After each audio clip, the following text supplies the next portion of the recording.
Oh, hi, I'm Andre. I'm a head of product here at PDFtron. And Thomas, why don't you introduce yourself? Hey folks, my name is Thomas. I'm a Salesforce lead developer here at redaction. So we're super excited to be here at Dreamforce, and we're going to talk to you about one of the most popular workflows that we hear here at PDFtron, redaction and facilitations of FOIA requests, so Freedom of Information Act, as well as compliance with California Privacy Act. So with the Freedom of Information Act, it provides public with an access to federal agency records. And then another use case that we hear a lot is to safeguard and protect personally identifiable information according to California Privacy Act. And redaction can be done in a number of different ways. However, a lot of those ways are unsecure or done improperly, resulting in information leaking. And we don't have to go far for bad redaction examples. You probably heard of one. There's lots of them. And an example specifically is United States Postal Service has responded to a FOIA request for information on a former employee, Abigail Spanberger, who was running for a Democratic congressional seat. So the service sent out not only public documents about Spanberger, a former CIA officer, but also her unredacted federal security clearance application, including her health information and social security number. Now, we want to make sure you avoid all of those kind of problematic issues around redaction. Redaction can get quite complex. So let's go through a most common workflow that we hear at PDFtron. Kind of the way it comes in, a case is created on Salesforce for a FOIA request. It could already contain the documents as attachment from the data team that kind of previously kind of sourced some of the documents that are relevant to that specific FOIA request, or potentially I have to search and add a document to the case. Now, the next stage, I need to review the documents and protect certain information like health information records, social security numbers, or any other information about, that could potentially be damaging to that person or provide any protected health information, and then release it and provide it to the public. Now, Thomas, what components does PDFtron have for kind of enabling and facilitating this workflow? We at PDFtron, we basically built this product called WebViewer, and we brought it as a component into Salesforce. With that being said, there's different use cases that you might want to use WebViewer for, and we did build a Salesforce PDF app, it's called, that showcases those different use cases. Within that Salesforce PDF app, we actually do have a sample or example on how to use redaction in a workflow, such as this one. And Thomas, you mentioned it as a component. So is it an LWC component? And is it kind of uses some of the native APIs from Salesforce? Right now, it comes as a LWC component, and we embed the WebViewer itself in the iframe.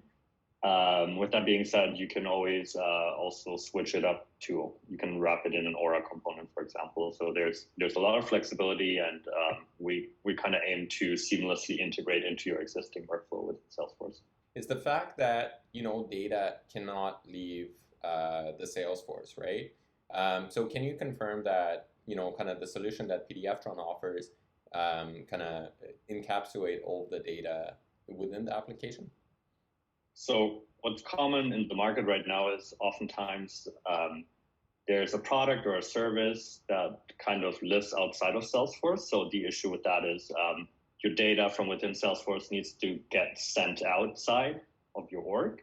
And basically, you're kind of losing control of your data, and you don't have that transparency that you might need to handle these kind of requests.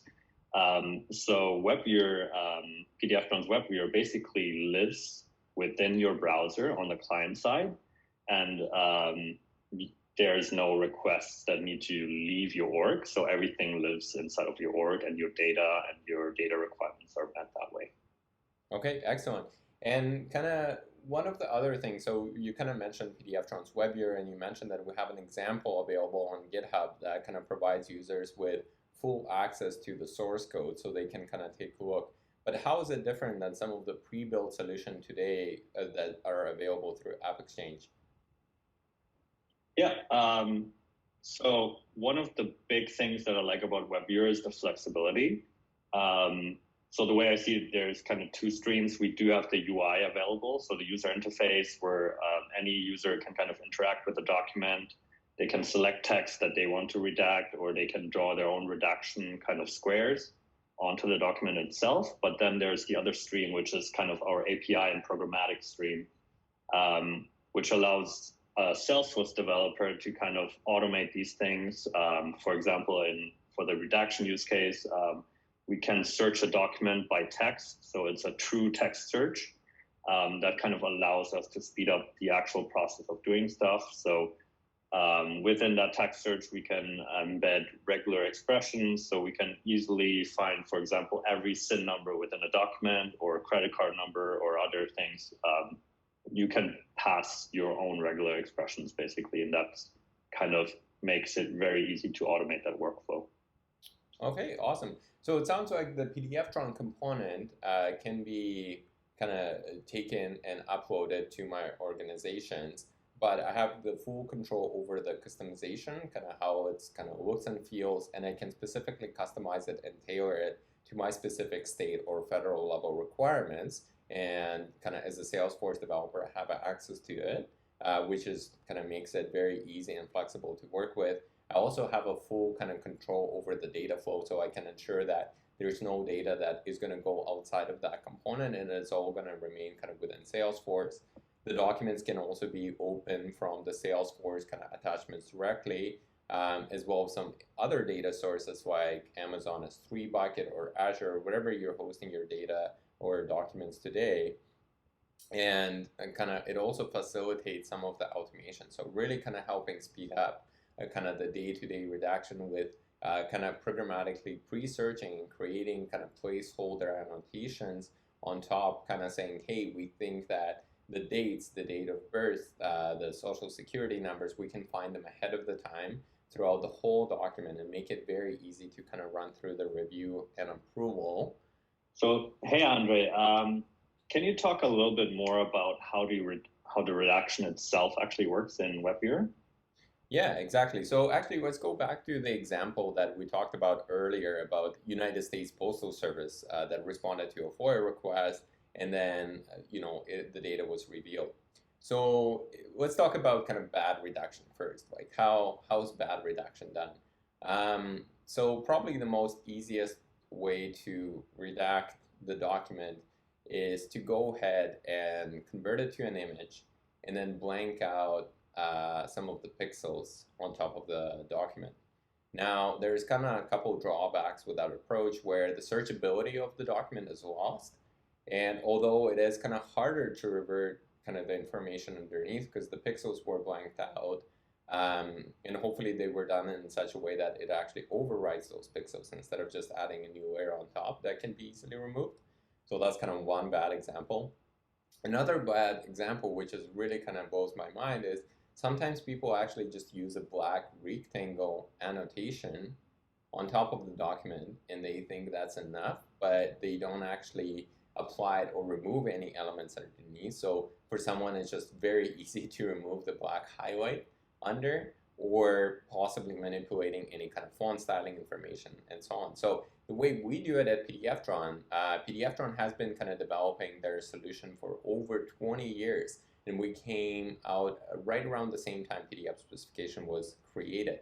And with that, when we approach the redaction, we go ahead and user kind of provides us with the coordinates of the information they want to redact. So whether it's, they highlight the text or draw a region, and then we go in and we inspect at a low level all the different elements that are present under it. So it could be text elements, it could be image elements, it could be some other hidden information that not necessarily can be seen to the eye that could contain some of the sensitive information.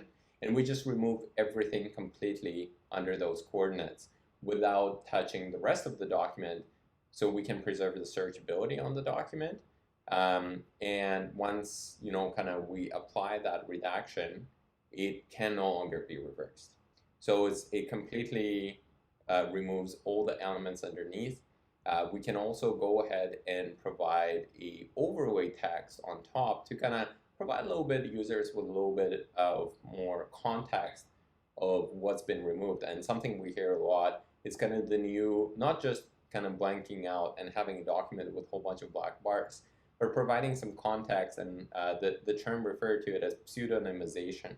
So just kind of instead of kind of giving out someone's age or like a physical address, we actually go ahead and can switch it over to provide like a date range instead of their actual age, or rough geographical location instead of their exact address. So the user kind of reading it still has a little bit of context of like connecting the dots on what's going on within the document.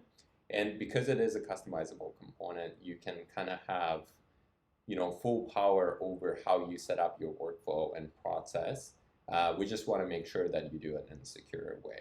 Yeah, and some of the other questions that come up quite frequently, it's around, okay, so we had the case that's been created, and on it we had the attachments or the documents kind of pertaining to that FOIA request that needed to be redacting. So now at this point, I went ahead and I specified, maybe date of birth, kind of social security numbers that I need to remove, and right. So at this point, can I save a new copy of the document, or just does it update an existing copy? Again, that's where that flexibility comes in. So basically, there's kind of two trains of thought in achieving this. You can either save your documents within Salesforce and host them there, or you can choose to host them externally. So some people opt for S3, AWS S3 bucket, or Azure, for example, or any other cloud storage providers, or others, they prefer kind of hosting the documents within Salesforce. And basically, the way WebViewer works is we can just save a document in any type of state. That provides us with a blob, so we can use that blob to post. We can save a copy, we can overwrite an existing copy, or we can also use it for other workflows like emailing it out to a user, etc. Like, do you need development skills to actually access this product? Now, the way we kind of package our solution or deliver our solution, we deliver it in a number of different flavors or kind of versions. So we do have full access to the LWC component. So you have access to the full source code. You can modify that source code to in a way where you can kind of customize specifically for your workflow.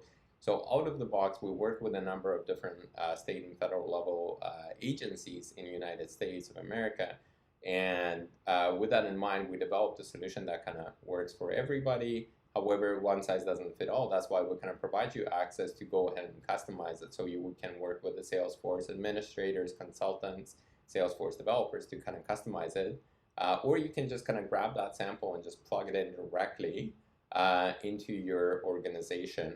Or another approach that requires no coding at all, we actually do offer an app on the AppExchange called Xodo, XODO, and it allows you to perform exact same workflow that we talked about today, and it can just be installed in few easy clicks directly through the AppExchange. So Thomas, can you speak a little bit to how it can be further connected to the Salesforce ecosystem? Since we're using traditional LWC components to kind of achieve the solution, it's very easy to kind of plug and play into other Salesforce functionality. So a few things that come to mind is you could use flows to kind of send data into the Lightning Web component and kind of use that for document processing. You can integrate it into your approvals.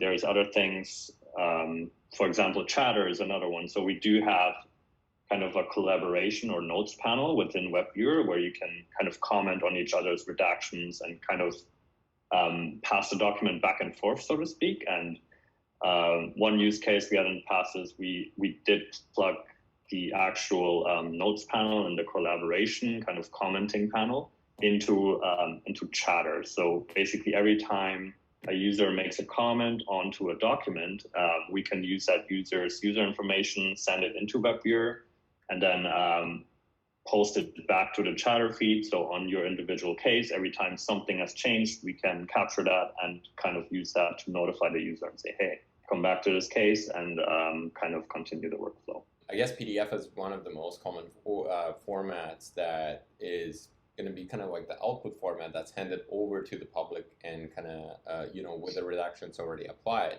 However, probably the documents coming in from, the data team or the documents that we have currently stored in the data storage that we want to redact it probably comes in a number of different formats.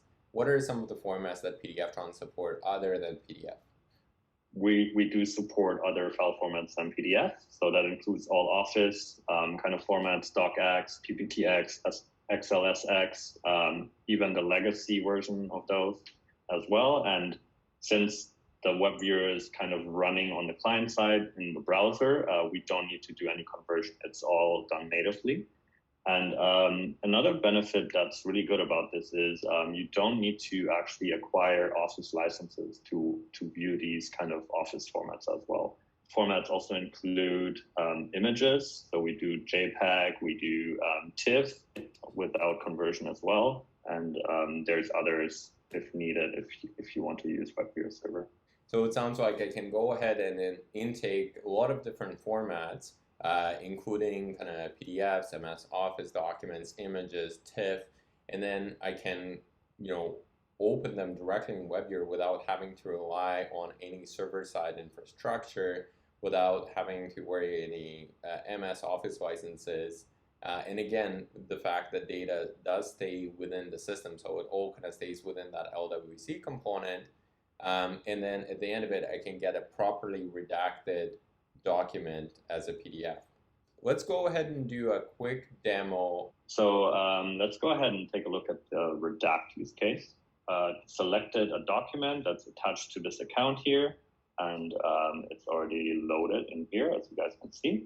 Let's talk about those two streams that I mentioned earlier. So one stream is the UI stream, and the other one is the programmatic stream. So in terms of the UI stream, so let's say I'm a business user, I can just go in here and say, hey, I wanna redact the last name on this document. So all text in this PDF is actually selectable. What I just did is I selected the last name here. Then I can mark it for redaction using this button here. And then I need to apply the actual reduction itself by clicking on apply. And as you guys might remember, since redactions are non-reversible, we do need to kind of confirm that we do want to redact this item and it cannot be undone. So I'm clicking apply on here. And yeah, as you guys can see, this text is now completely covered up and we can't really select it or see what's underneath it. And so for the second kind of UI way of redacting things, we can just select the redact tool right here from the edit tab. And then we could draw our own kind of rectangle for redaction. So right now we're marking it for redaction, same steps again, and click apply. And then we apply the actual redaction. Okay, now let's take a look at the second stream where we kind of using the API of WebViewer itself to redact within our document. So one way of achieving this is just using the search text here. We can look for the name John, for example. And as you guys can see, every occurrence of the word John has been kind of marked for redaction right now. There's different ways. So we do have a search listener that you can attach to your search, and it takes different parameters. So you do have customization. For example, if you only want to redact the first occurrence, or if you want to redact all occurrences of that word. Now I'm going to click on redact all. And then down here, you guys can see these radio buttons as well. So I can do a search for email. Basically, what that does is it passes a regular expression into a search field, and it does highlight all our occurrences of emails, different emails as well.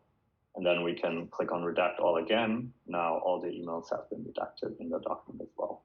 Same thing, we have a regular expression in our search field. We click on redact all, and now we have the date of birth redacted.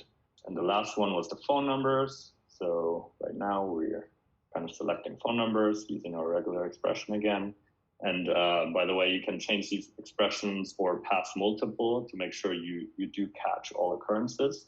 You can see that the cell phone numbers have been redacted now, the email addresses have been redacted. Awesome, perfect. Well, thank you so much, Thomas, for this great demo.